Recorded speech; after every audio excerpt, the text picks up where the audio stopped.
Alright, so I'm just going to get this one out of the way. I'm not going to talk a lot about the predictions. Just suffice it to say that the only one that I got right on this show was the main event. I just, nothing, nada on this show. Absolutely nothing.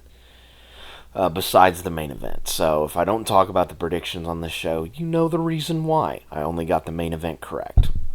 But hey guys, what's going on? It's Daniel Strong from QuickTime Reactions, and let us talk about Triplemania 33. It just wrapped up, and it is midnight where I'm at right now. So apologies if I may seem a little tired. It is literally Sunday when I'm recording this. Very, very early Sunday. And like literally after this, I'm going straight to bed. So apologies for me being tired. But let us get into this card. We first have the Copa Bardal, which is basically similar to a Royal Rumble, but pinfalls and submissions also count in the match. So, first up, we have La Parka being the first entrant, and then number 2 being Laredo Kid. Entrant number 3 was Walking Wild, and of course, while all the entrants are going on, there's some really, really good lucha stuff going on in between the ropes. Number 4 is Abismo Negro Jr. Number 5 is Taurus, or Taurus, which, after doing, because I'm like Taurus, and I've also heard him called Black Taurus. I looked it up, and it is, I don't know if it is the same guy that plays Beast Mortos in AEW, but if that is the case, then it's our first, like, kind of ish crossover between, like, an AEW star and a WWE star. So I find that very, very interesting. Number 6, Aerostar. We saw him at the Worlds Collide show over Money in the Bank weekend. Number 8, or not number 8, sorry, number 7, Mecha Wolf, which I think is a really cool name for a wrestler, and also his look is really, really cool. Very Muda inspired with his look. Number 8 is Cruz del Toro. Number 9, I wasn't expecting him in this matchup, but Otis was in this matchup. Number 10, Pimpinella Escarlata. I hope I'm saying that last name correctly. Number 11, Cybernetico. Number 12, Microman. And when he came out, I was like, holy cow. Like, people actually, like, other than, like I don't mean to be sounding rude when I say this, but it's like, adults can actually be that short. I was like, holy moly, this guy's like small. I was like, holy moly. Which then made the next entrant absolutely amazing. At number 13 was Omos.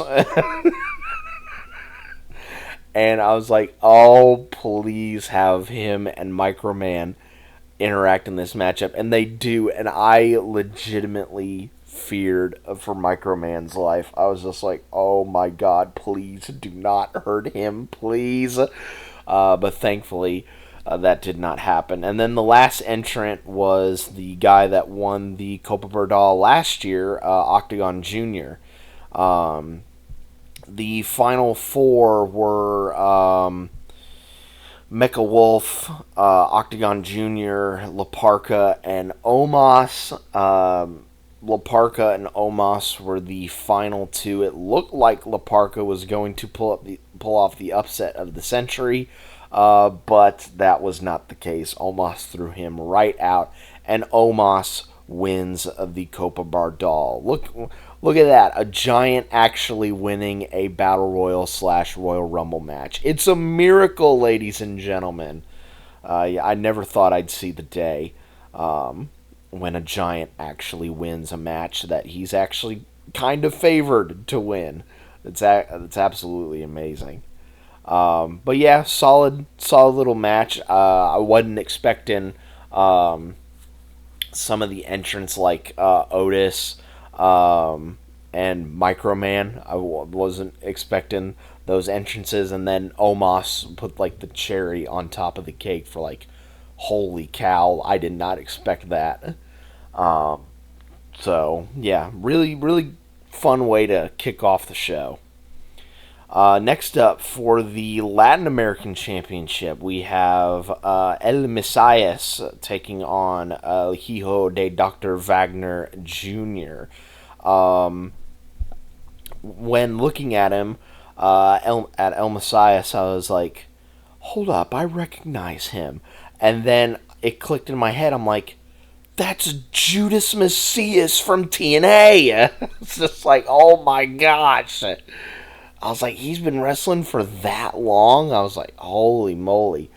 But yeah, these two guys had a really good matchup. A lot of heat for El Messias, and him and his manager got in the face of Wagner Jr.'s father, who is at ringside. Eventually, Wagner Jr. is able to make a comeback. When the manager for Messias tries to interfere on his behalf, Wagner jumps over the railing and punches out Messias' manager and gets his mask back. It seems like he's going to get the upper hand, but no, Wagner Jr. is able to stay on the offensive, hit his finisher, and win the Latin American Championship. And on commentary, they said that this was his first ever championship in AAA. So good for him. Next up is the intergender 6-person match as Nino Hamburguesa. Oh, I probably butchered that horribly. And Lola Vice take on the Judgment Day, Finn Balor, JD McDonough, and Raquel Rodriguez. This was a really good match that had pretty much everything in this. You had really good wrestling throughout. You had the comedy stuff peppered in here and there, especially with Hamburguesa. With JD earlier on in the matchup, where JD's just trying to knock him down. It's not working. I really like the double team that Hamburguesa and Lola Vice did, where Burguesa hit a cannonball into the corner while Lola Vice hit her hip attack in the corner. I thought that was really cool. Of course, Mr. Iguana is, very much a fan favorite after his kind of like breakout performance over Money in the Bank weekend. There was some really good comedy towards the tail end, or yeah, I would say pretty good comedy, where of course Mr. Iguana has Laesca, his friend Iguana, but Balor had an equalization to Laesca, and that was Demonita, his face painted puppet, demon puppet, I should say, and they were able to get Laesca and take her down for a little bit before the babyfaces regained Laesca, and they were able to go from there. The finish saw Roxanne Perez get involved, and she was chased off by somebody. I couldn't remember the name, but this distraction paid off dividends for Raquel Rodriguez. Excuse me. She was able to hit a big boot and a Tejana bomb onto Lola Vice, picking up the win for the Judgment Day. Moving on to the tag team title match. Los Garza defending their championships against Pagano and psychoclown in a street fight for the AAA tag titles.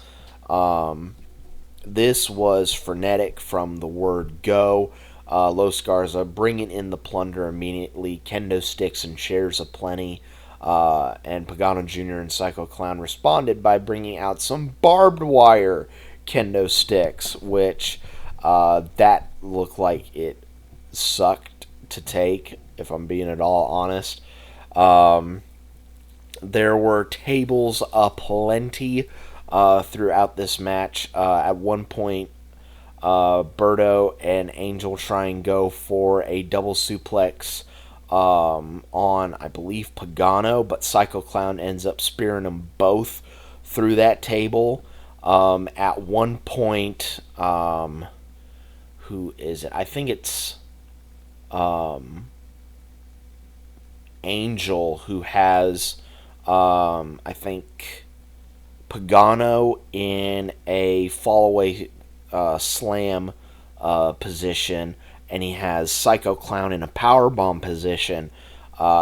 Angel hits an enziguri and ends up sending all of them through two tables that were on the outside. But all of this chaos and destruction did not pay off in Angel and Berto's favor, as towards the tail end of the match, Pagano got some barbed wire, wrapped it around, I believe, Berto, and Pagano then does a step-up helo to the outside to Angel, and then psychoclown hits a Spanish fly with Berto still wrapped up in the barbed wire, and psychoclown is able to pin Berto to win the AAA tag titles for his team. And more luchadors dressed up as clowns come out to celebrate with Pagano and psychoclown after the match is over. After that, we had Rey Mysterio induct Conan into the AAA Hall of Fame, which I believe is well deserved. Conan was such a trailblazer for Lucha Libre, not only in Mexico, but more importantly here in the States. If it were not for him bringing in the luchadors into WCW, we might not have gotten a cruiserweight division in WCW, and we wouldn't have gotten some of the best wrestling in WCW in the mid to late 90s. Because, in my opinion, the cruiserweights were doing a lot cooler and a lot better stuff than, people in the main event were in WCW. So, I think Conan's induction is very much well deserved.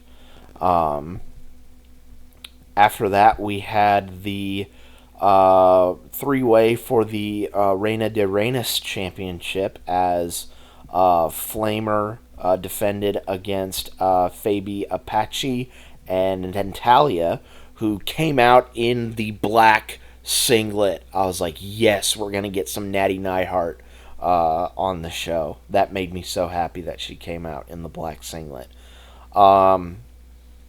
A good back and forth between all three women in the matchup. There's a bit of controversy in this match, as the referee seemed to be favoring Flamer a lot more in the matchup. At one point, Fabi Apache had a pinfall on Flamer, but the ref counted slow. But when Flamer had a pinfall, he counted really, really fast. So it seemed as though the ref might have been in Flamer's pocket. Natty also looked really, really good in this matchup, showing that bit of edge that she's shown when she's wrestled outside of WWE, like on the NWA show and also GCW as well. I wish we see more of that on main roster television, but you know, I'll take what we can. We'll take what we can get in this instance. Towards the tail end of the match, it appears as though Fabi Apache's got the win on Natalya, but then Flamer then comes in, hits a crucifix pin on. It's either a crucifix pin or a roll up onto Apache, and the ref counts the 3, even though Apache does get her foot on the bottom rope at the very last minute. Ref still counts the 3, and Flamer is still the Reina de Reinas champion in AAA. And that brings us to the main event, which is Vikingo defending his Mega Championship against El Grande Americano, Dragonlee, and Dominik Mysterio. Basically, everybody from the WWE got cheered, and Vikingo got booed vociferously. AAA fans are not happy with Vikingo, and I think it's because of the fact that he is very much I wouldn't necessarily say the corporate face of WWE's version of AAA, but he is the guy that's out front most of the time for WWE's AAA. He is their top champion, and he's kind of pushing away guys that have been in AAA for years and years and years, and it's gotten under the skin of a lot of fans. But man, when he gets in between those ropes, he is absolutely stunning. Now granted, the crowd still booed him whenever he got in a lick of offense, but he is still very, very stunning in the ropes. Like, the stuff that he's able to do absolutely mesmerizes me. There's a lot of good back and forth between everyone, lots of chances for everyone to get some shine in this matchup. And then towards the tail end of the match, things get very, very interesting.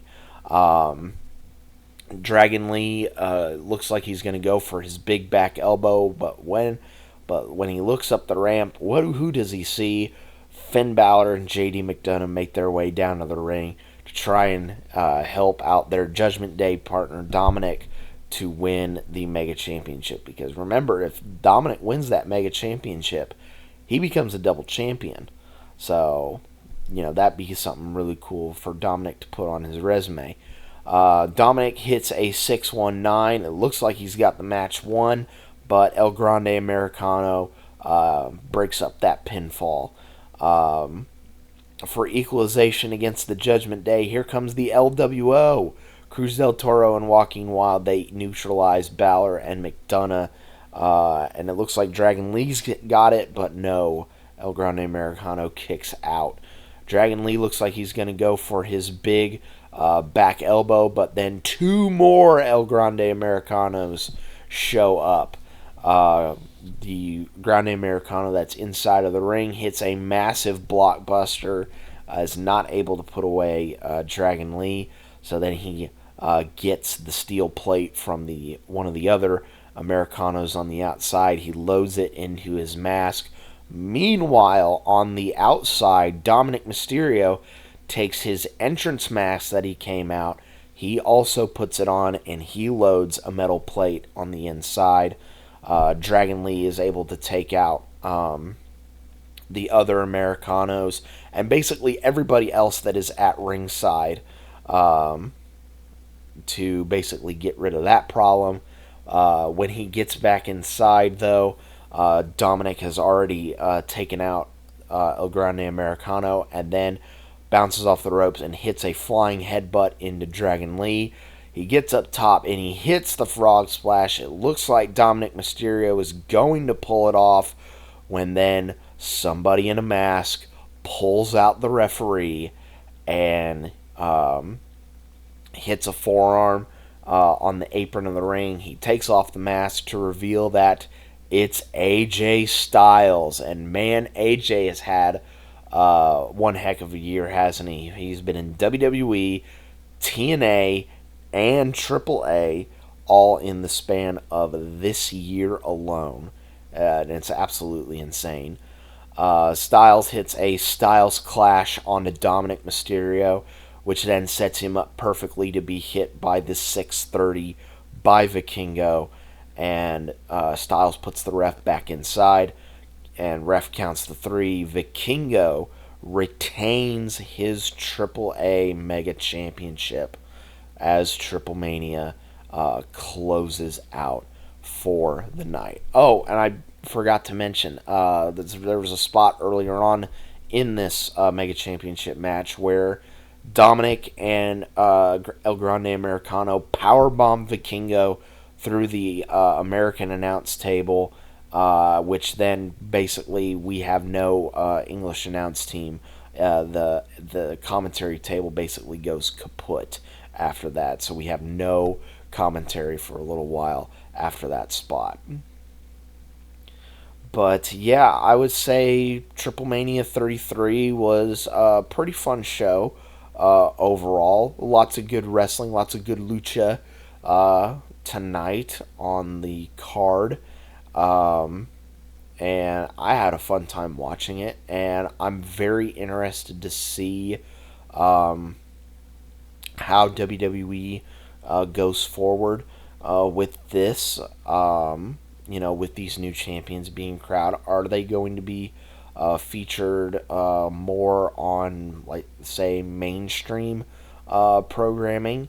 We'll have to wait and find out. But I had a pretty fun time with tonight's show.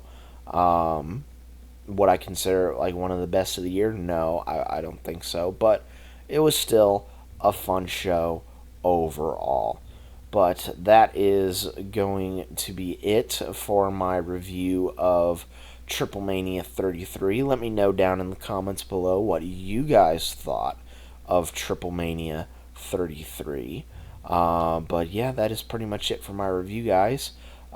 Be safe out there, and remember, always Lucha Libre on, because you never know when you need to bust out a Hurricane Rana or a Hilo, or whatever you need to do to get yourself out of a situation. So always remember your good lucha moves, and I will see you guys next time.